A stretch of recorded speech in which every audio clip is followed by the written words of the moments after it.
পুরোদমে ইরান এবং ইসরায়েলের মাঝে ভয়াবহ যুদ্ধ চলছে।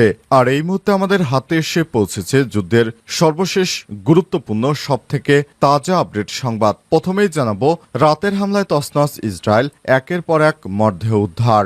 ইরানের মিসাইল হামলায় বিপর্যস্ত ইসরায়েল। এ যাবৎকালে সবথেকে ভয়াবহ হামলার মুখোমুখি হয়েছে ইসরায়েল। ভোরের আলো ফুটতেই সেই ক্ষত দৃশ্যমান হচ্ছে। এবার ইসরায়েলের ধ্বংস অনিবার্য হয়ে পড়েছে। এরপর জানাবো, ইরানের প্রতিরক্ষা মন্ত্রণালয় সদর দপ্তরে ইসরায়েলের মুহুর্মুহুর হামলা। ইরানের প্রতিরক্ষা মন্ত্রণালয় সদর দপ্তরে মুহুর্মুহুর হামলা চালিয়েছে ইসরায়েলি বাহিনী। আজ এই হামলা চালানো হয়েছে বলে বার্তা সংস্থা এপির প্রতিবেদনে নিশ্চিত করা হয়েছে। অন্যদিকে ইসরায়েলও নতুন করে পাল্টা ক্ষেপণাস্ত্র হামলা চালিয়েছে ইরান। এদিকে মার্কিন সেনাদের লক্ষ্য করে ড্রোন হামলা। মার্কিন সেনাদের ঘাঁটি লক্ষ্য করে ড্রোন হামলা চালানো হয়েছে। এতে হতাহতের খবর পাওয়া যায়নি। এপি নিউজ এজেন্সির দুজন নাম প্রকাশ্যে অনিচ্ছুক মার্কিন কর্মকর্তার বরাত দিয়ে জানিয়েছে, ইরাকের পশ্চিম অঞ্চলে আইন আল আসাদ বিমান ঘাঁটির দিকে নিক্ষেপ করা 3টি ড্রোন গুলি করে ভূপাতিত করা হয়েছে।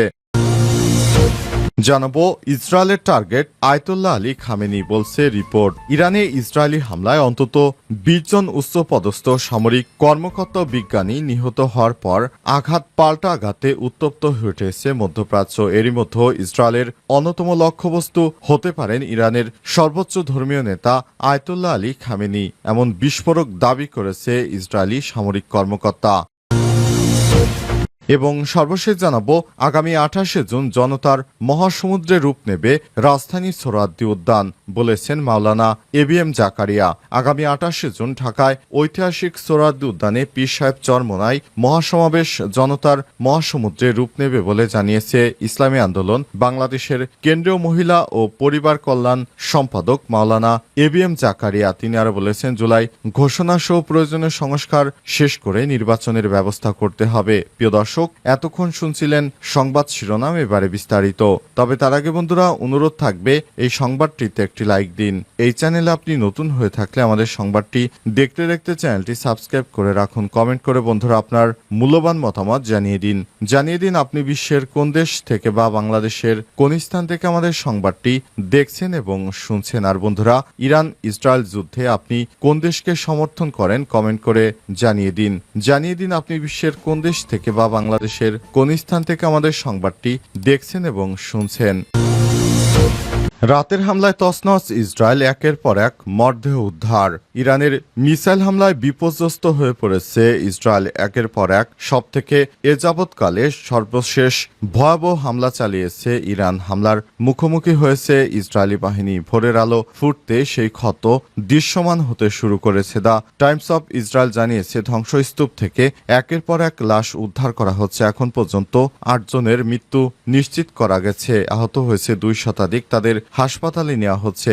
রাতে Haifa, Tel Aviv, Baat yam, Jerusalem সহ ইসরায়েলের প্রায় সব গুরুত্বপূর্ণ শহরে আঘাত হানে ইরানের মিসাইল। ইসরায়েলের ওয়ানেট নিউজ আউটলেট জানিয়েছে, বাত ইয়ামে ক্ষেপণাস্ত্র হামলায় 9 বছর বয়সী এক মেয়ে নিহত হয়েছে। খবর নিশ্চিত করা হয়েছে। এখানে মোট নিহতের সংখ্যা দাঁড়িয়েছে 4 জনে। নিহতদের মধ্যে 2 জন বয়স্ক নারী রয়েছে। তাদের বয়স 69 ও 80 বছর। ইসরায়েলি জরুরি পরিষেবা ম্যাগেন ডেভিড অ্যাডমের বরাত দিয়ে ইয়নেট আরো বলেছে, তেল আবিবের দক্ষিণে আরেকটি শহরে রোহভটে পৃথক ক্ষেপণাস্ত্র হামলায় কমপক্ষে 37 জন গুরুতর আহত হয়েছে। এখনো হামলা অব্যাহত রয়েছে।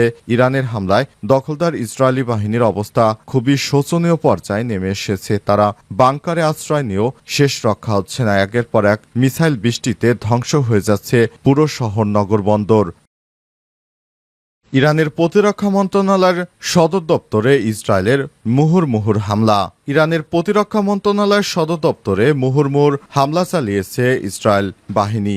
আজ এই হামলা হয়েছে বলে বার্তা সংস্থা এপির প্রতিবেদনে বলা হয়েছে। অন্যদিকে ইসরায়েলও নতুন করে পাল্টা ক্ষেপণাস্ত্র হামলা চালাচ্ছে ইরান। ইসরায়েলের সামরিক বাহিনীর এক বিবৃতিতে বলা হয়েছে, ইরানের রাজধানী তেহরানে ইসরায়েলের বিমান বাহিনী বেশ কয়েকটি লক্ষ্যবস্তুতে ধারাবাহিকভাবে গোয়েন্দা ভিত্তিক বিস্তৃত অভিযান চালিয়েছে। এর মধ্যে রয়েছে ইরানের প্রতিরক্ষা মন্ত্রণালয়ের সদর দপ্তর। ইরানের ইরানে ইসলামী বিপ্লবী গার্ড কোর আইআরজিসির সঙ্গে সংশ্লিষ্ট তাসনিম নিউজ এজেন্সির বরাতে বিবিসি ও আল জাজিরার এই হামলার তথ্য নিশ্চিত করে। তবে প্রতিবেদনে বলা হয়েছে, ইসরায়েলি হামলায় ইরানের প্রতিরক্ষা মন্ত্রণালয়ের সদর দপ্তরের একটি প্রশাসনিক ভবন সামান্য ক্ষতিগ্রস্ত হয়েছে। সিএনএন তাদের লাইভ প্রতিবেদনে জানিয়েছে, তেহরানের একই এলাকায় ইরানের প্রতিরক্ষা মন্ত্রণালয়ের আরও একটি ভবন পৃথক হামলা চালিয়েছে ইসরায়েলি বাহিনী। ভবনটিতে ইরানের প্রতিরক্ষা মন্ত্রণালয়ের আওতাধীন প্রতিরক্ষা উদ্ভাবন ও গবেষণা দপ্তরের কার্যালয় রয়েছে। এদিকে ইসরায়েলে নতুন করে ব্যাপক ক্ষেপণাস্ত্র হামলা চালাচ্ছে ইরান। তবে বেশিরভাগ ক্ষেপণাস্ত্রই ভূপাতিত করার দাবি করেছে ইসরায়েলি বাহিনী। ইরানের নতুন এই হামলায় 7 জন নিহত হয়েছে। মার্কিন সেনাদের লক্ষ্য করে ড্রোন হামলা। মার্কিন সেনাদের লক্ষ্য করে ড্রোন হামলা হয়েছে, তবে এতে হতাহতের খবর পাওয়া যায়নি বলে জানা গেছে এই তথ্য। ইরাকের বাগদাদে মার্কিন যুক্তরাষ্ট্রের সেনাদের লক্ষ্য করে এই ড্রোন হামলা চালানো হয়েছে। এতে বেশ ক্ষতির সম্মুখীন হয়েছে তারা।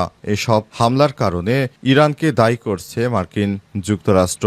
ইরানের পক্ষ থেকে বলা হচ্ছে যে তারা যুক্তরাষ্ট্রের এই হামলার পেছনে কোনো জড়িত নেই। তারপরও তারা সেখানে ইরানকেই দায়ী করছে। তবে ইরানের কোনো প্রক্সি বাহিনী এই হামলার সঙ্গে জড়িত কিনা সে ব্যাপারে এখনো স্পষ্ট করা যায়নি।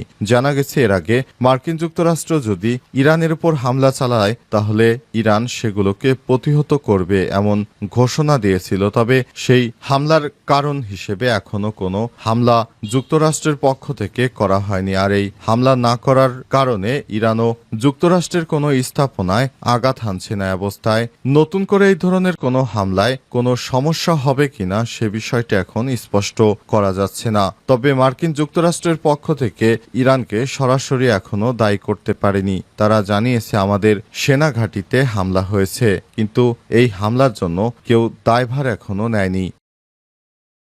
মাওলানা এবিএম জাকারিয়া বললেন, 28শে জুন জনতার মহাসমুদ্রে রূপ নেবে রাজধানীর সোহরাওয়ার্দী উদ্যান। আগামী 28শে জুন ঢাকায় ঐতিহাসিক সোহরাওয়ার্দী উদ্যানে পীর সাহেব চরমোনাই মহাসমাবেশ জনতার মহাসমুদ্র রূপ নেবে বলে জানিয়েছে ইসলামী আন্দোলন বাংলাদেশের কেন্দ্রীয় মহিলা ও পরিবার কল্যাণ সম্পাদক মাওলানা এবিএম জাকারিয়া। তিনি আর বলেছেন, জুলাই ঘোষণা সহ প্রয়োজনীয় সংস্কার শেষ করেই নির্বাচনের ব্যবস্থা করতে হবে। আজ গাজীপুরের কাপাসিয়া উপজেলা দায়িত্বশীল তারবিয়াত ও মতবিনিময় সভায় প্রধান অতিথির বক্তব্যে তিনি এসব কথা বলেছেন। আজ মাওলানা জাকারিয়া বলেন, স্বাধীনতা 54 বছর পর যে পদ্ধতিতে নির্বাচন হয়েছে তাদের জনগণের শতভাগ জনমত প্রতিফলিত হয়নি। সুতরাং আমাদের সংস্কারের কার্যক্রম অনুযায়ী সেভাবে নির্বাচন দিতে হবে। তিনি বলেন, কালো টাকা ও পেশি শক্তি অবৈধ অস্ত্রের প্রভাবে নির্বাচনকে প্রশ্নবিদ্ধ করা হয়, কিন্তু এখন থেকে দেশে নির্বাচন হবে জনগণের ইচ্ছা অনুযায়ী। তাই বিশ্বের